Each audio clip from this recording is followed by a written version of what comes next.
Halo guys, welcome to NHTech ID. Jadi pada video kali ini akan membahas info terakhir terbaru menyambut iPhone 15 series yang akan hadir di bulan September. Jadi ini info terakhir di bulan Juli, mendekati peluncuran dan tepatnya mendekati mass product untuk iPhone 15 series. Sehingga biasanya info-info tersebut akan muncul keluar ke permukaan, dalam arti leak-leaknya sedikit demi sedikit terus mendekati peluncuran akan adanya hal-hal baru, dan kali ini sudah mulai ada info terbarunya. Jadi yang pertama, info terbaru sebelum masuk ke bagian iPhone yaitu terkait AirPods. Jadi AirPods ini cycle-nya bisa dibilang sekarang sudah hampir 3 tahunan, lebih tepatnya ini baru generasi kedua, AirPods Pro kedua. Aku menggunakan sangat nyaman dan juga dengan noise cancellation yang lebih baik, dan juga nanti akan adanya fitur-fitur baru yang akan hadir bersama dengan iOS 17 yang akan meluncur di akhir tahun nanti. Dan dari info terakhir bahwa sebenarnya untuk USB-C akan hadir juga di AirPods Pro.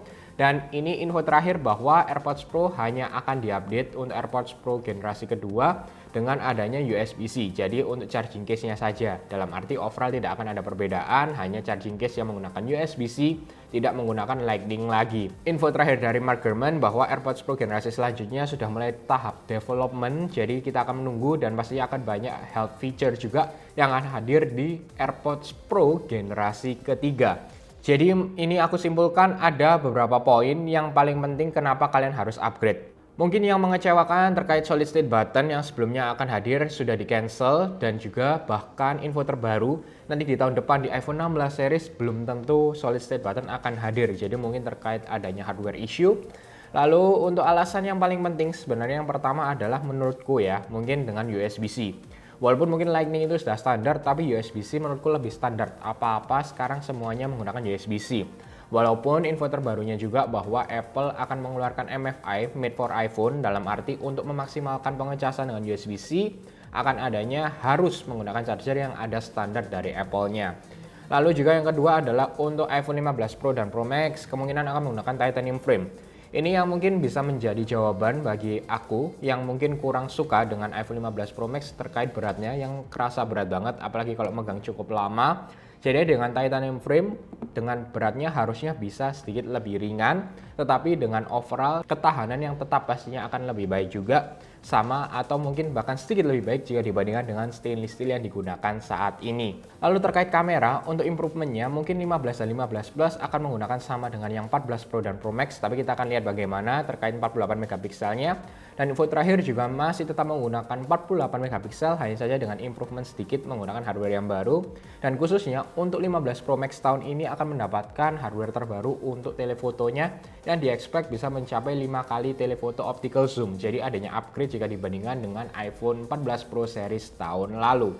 Lalu yang terakhir adalah terkait baterainya. Ini info terbarunya bahwa ini akan mendapatkan upgrade yang cukup signifikan, bahkan dengan semua serinya, iPhone 15, 15 Plus, 15 Pro, dan 15 Pro Max. Mungkin kita lihat di iPhone 14 Pro dan Pro Max banyak yang mengeluhkan terkait baterai yang kurang baik, dan contohnya aku juga dengan 14 Pro Max. Always on display aku nyalakan tapi tidak menggunakan foto, dalam arti hanya hitam saja. Jadi overall akan memberikan baterai yang cukup baik, hanya saja tidak semaksimal jika dibandingkan dengan 13 Pro Max. Jadi kita bisa expect dengan 15 Pro Max dengan chip terbaru juga 3 nanometer proses yang harusnya baterai efisiensinya lebih baik dan baterai yang lebih besar hampir mencapai 5000 mAh, ini akan memberikan hasil experience yang harusnya lebih baik terkait baterainya. Apalagi untuk iPhone 15 dan 15 Plus yang mungkin displaynya masih sama 60Hz, lalu resolusinya juga masih sama. Ini dengan chip yang mungkin bisa digunakan yang ada di iPhone 15 Pro, kemungkinan akan hadir di 15 dan 15 Plus yang biasa. Ini baterainya harusnya akan memberikan hasil yang jauh lebih maksimal jika dibandingkan dengan 14 dan 14 Plus.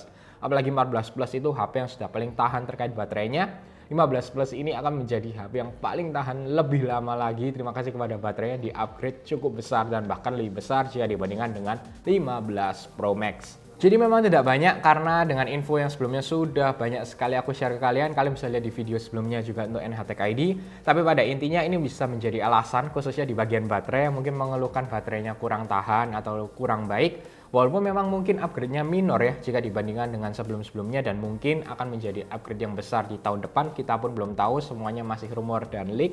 Tapi dengan iPhone 15 series ini dengan baterai yang cukup signifikan perubahannya harusnya bisa menjadi salah satu alasan jika ingin upgrade ke iPhone 15 series. Ya, tergantung dari budget dan juga dengan apa keinginan kalian serta apakah kalian perlu upgrade di HP yang akan datang khususnya di iPhone 15 series di tahun 2023 ini. Ada satu tambahan sedikit yang mungkin berita kurang mengenakan khususnya di iPhone 15 Pro Max, yaitu harganya kemungkinan akan adanya perbedaan jika dibandingkan dengan 14 Pro Max tahun lalu, di mana harganya akan sedikit adanya kenaikan.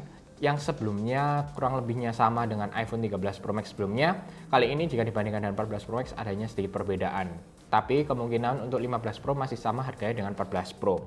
Hal ini juga dikarenakan dengan komponen yang berbeda dan juga mungkin ini adalah transisi di mana Ultra yang kemungkinan akan hadir tahun depan akan adanya perubahan juga harga. Agar tidak kaget, mungkin Apple akan menyesuaikan harganya di sini dimulai dari 15 Pro Max. Baik, itu aja yang ingin share ke kalian. Bagaimana menurut kalian? Langsung saja komen di bawah. Apakah worth it kira-kira nanti upgrade ke iPhone 15 series atau enggak? Atau mungkin ada beberapa pertanyaan yang ingin kalian tanyakan? Langsung saja komen di bawah. Oke, semoga kalian suka dengan video ini. Jangan lupa untuk share, like, subscribe, dan sampai ketemu di video selanjutnya.